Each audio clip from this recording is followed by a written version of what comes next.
Oke, assalamualaikum warahmatullahi wabarakatuh. Saya lanjutkan pertemuan part yang kedua, lanjutan dari video yang kemarin, di mana sudah mencapai pada flora hutan hujan tropis. Ya.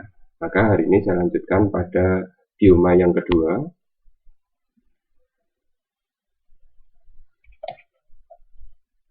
yaitu hutan hujan iklim sedang. Ya.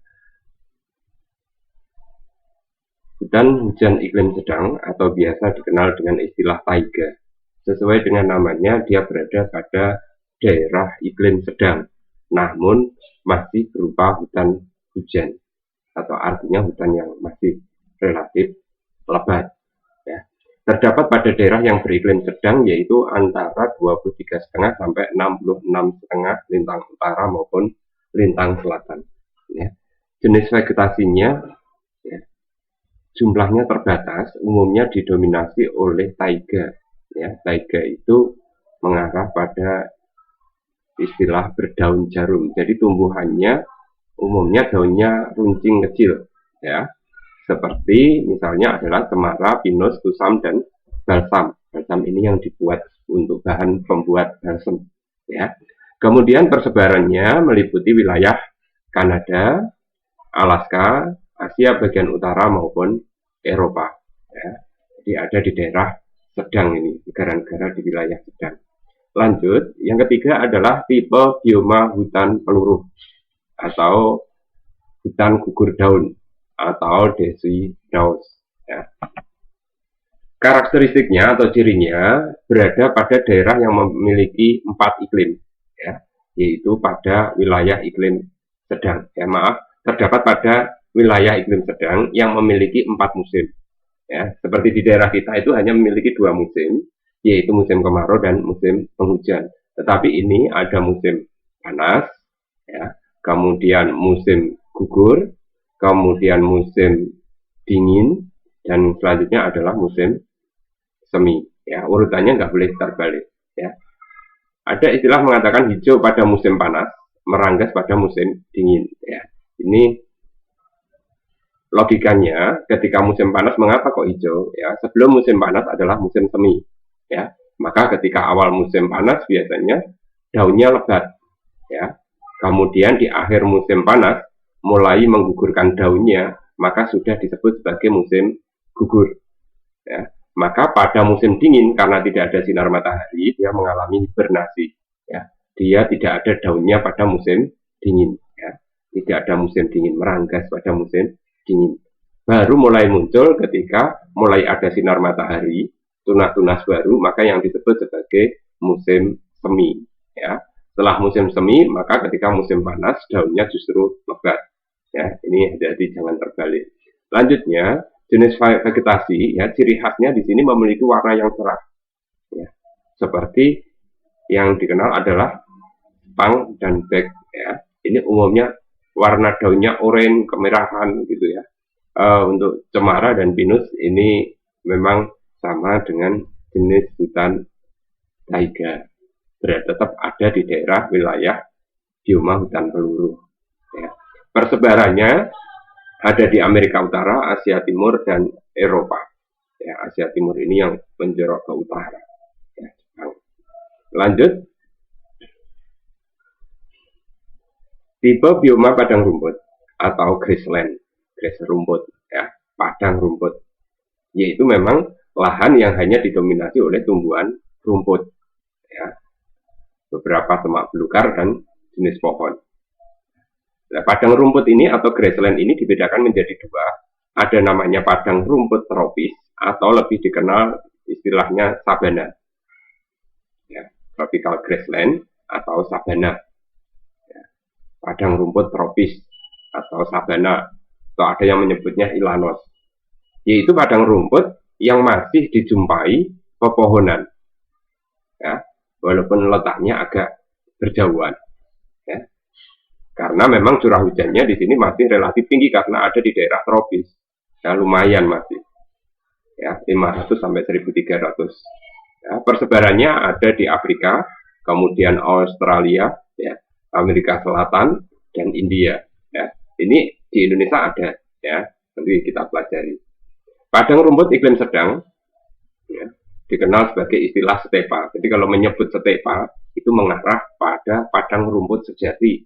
Artinya padang rumput yang memang benar-benar hanya didominasi oleh rumput, tidak ada pohon-pohon besar. Ya. Padang rumput ini merupakan lahan yang hanya ditumbuhi oleh rumput, persebarannya pada negara bekas jajahan Uni Soviet. Ya. Ini Asia Utara yang lebih ke utara lagi, yang merupakan pecahan dari Uni Soviet. Ya. Selain itu, penyebutan untuk stepa di Afrika Selatan itu menyebutnya veld. Ya, mungkin ada beberapa wilayahnya yang termasuk veld, walaupun lebih banyak berupa tropical grassland. Ya. Dan di Amerika Selatan itu menyebutnya prairie. Ya. Tapi yang terpenting harus mengetahui ini, padang rumput iklim sedang itu adalah stepa. Padang rumput iklim tropis itu adalah sabana. Ya. Lanjut, tipe bioma gurun, ya, atau berada pada wilayah padang pasir. Karakteristik dari bioma gurun ini, wilayah yang merupakan wilayah yang gersang, ya. Curah hujannya itu adalah 150 mm per tahun, jadi sangat rendah sekali. Ya. Kita itu bisa mencapai 3000 mm per tahun. Seperberapa ini, ya. Kelembapan udaranya sangat rendah karena memang curah hujannya rendah itu. Ya. Wilayah persebarannya ada di Afrika, yaitu gurun Sahara, kemudian Asia di beberapa negara ada, Australia dan Amerika. Ya, jenis vegetasinya umumnya adalah kaktus yang sering kita kenal. Ya. Sedangkan di Asia dan Afrika Utara tumbuh jenis kurma. Ya, kaktus, kurma ini kan khas dari daerah gurun, ya, dan semak alang-alang.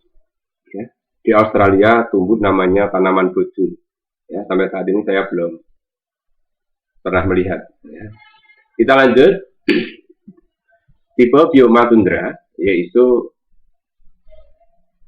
padang lumut. Ya, kalau taiga, hutan berdaun jarum. Ya. Kalau grassland itu adalah padang rumput. Kalau tundra itu padang lumut. Ya. Padang lumut ini hidup pada daerah yang beriklim dingin, ya, yang umumnya selalu membeku dan tandus. Ya. Persebarannya ada di wilayah lintang tinggi. Lintang tinggi itu di atas 66,5 derajat, ya. Mendekati 90 derajat, yaitu di wilayah kutub. Vegetasinya, ya, yang ditemukan umumnya ya lumut, namanya padang lumut. Ya. Namun di beberapa tempat masih mampu tumbuh jenis teki-tekian, ya, semak salik dan betula di daerah cekungan. Ya.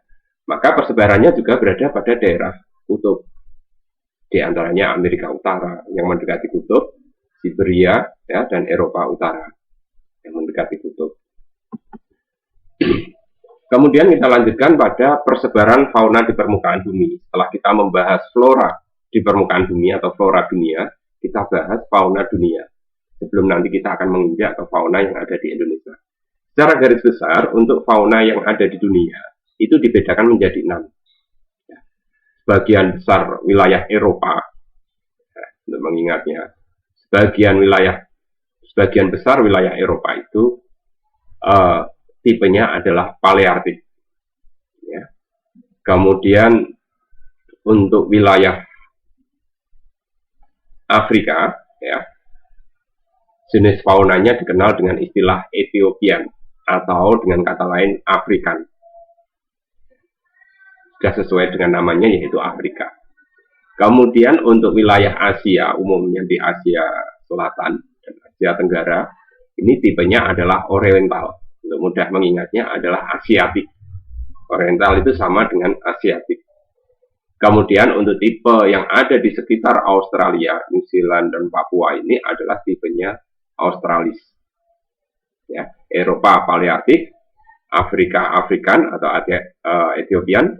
Kemudian kalau di Asia Asiatik atau nama lainnya Oriental, Australis sesuai dengan namanya Australis. Ya, yang berawalan dengan N ini adalah semua di benua Amerika. Ingat-ingat itu untuk memudahkan hafalan. Ya. Amerika ada dua di wilayah tropis dan selatan. Nah, ini wilayah tropis maka disebut sebagai neotropis. Ya. Sedangkan untuk Amerika Utara, ya Amerika Serikat, Kanada ini dekat dengan kutub ya. Biasanya yang mendekati kutub itu istilah tik itu mengacu pada ujung atau kutub. Ya, maka yang mendekati kutub itu pasti berakhiran ini.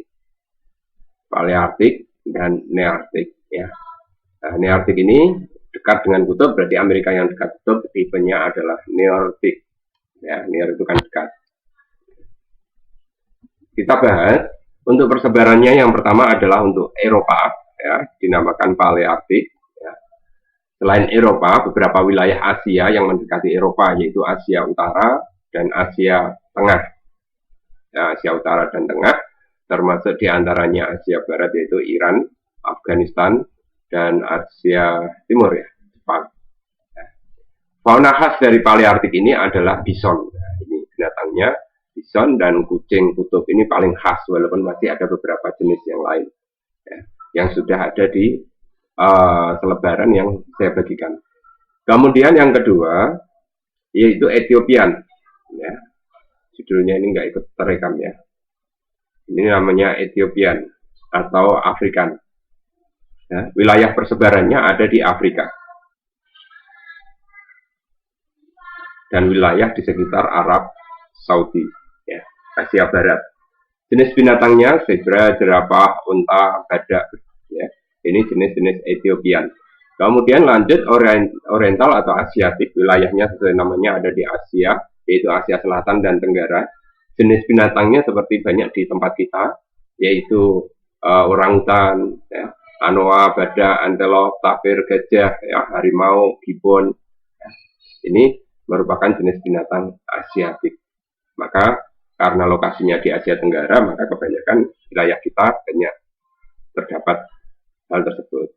Ya, kemudian Australian, yaitu persebarannya di Australia, termasuk diantaranya New Zealand atau Selandia Baru, ya, dekat dengan Australia pula. Kemudian Irian, walaupun termasuk Indonesia, Papua Barat dan Papua Nugini ini masuk jenis binatangnya sama dengan Australia, ya, namanya Australian atau Australis. Fauna khasnya yaitu yang dikenal sebagai negeri kanguru karena memang banyak kangurunya. Kemudian ada jenis terenggiling, cendrawasih, burung-burung yang memiliki keanekaragaman warna, ya, kasuari, kemudian kakak tua. Ini untuk wilayah Australian. Untuk wilayah Neartik, Near dekat, tik mengacu pada kutub, berarti Neartik, ya, yang dekat dengan kutub, yang berawalan N ini kan tadi ada di Amerika, maka wilayah persebarannya yaitu Amerika Utara, ya. Dan dekat dengan Amerika Utara yaitu Kepulauan Greenland, tanah hijau. Ya, fauna khasnya yaitu kalkun, ya, kalkun ini. Kemudian bison sama dengan Paleartik dan salamander. Kemudian untuk selanjutnya adalah neotropik. Neotropik ini lihat potong ya, tampilannya nggak apa-apa. Persebaran wilayahnya ada di Amerika Selatan dan Amerika Tengah. Ya, mulai dari Meksiko, Brasil, Argentina, ya, Peru, ini semuanya masuk pada jenis neotropik. Persebaran wilayahnya ada di Amerika Selatan dan Amerika Tengah dengan jenis binatang yaitu terenggiling, menjangan, antelop, dan kuda. Ya. Saya kira mudah dipahami, ini untuk memperkuat dari belajarnya yang kemarin saya berikan berupa tulisan, barangkali masih butuh penjelasan, simak baik. Ya, ini untuk part yang kedua. Saya kira nanti bisa kita lanjutkan untuk flora dan fauna yang ada di Indonesia, yaitu part selanjutnya. Terima kasih. Wassalamualaikum warahmatullahi wabarakatuh.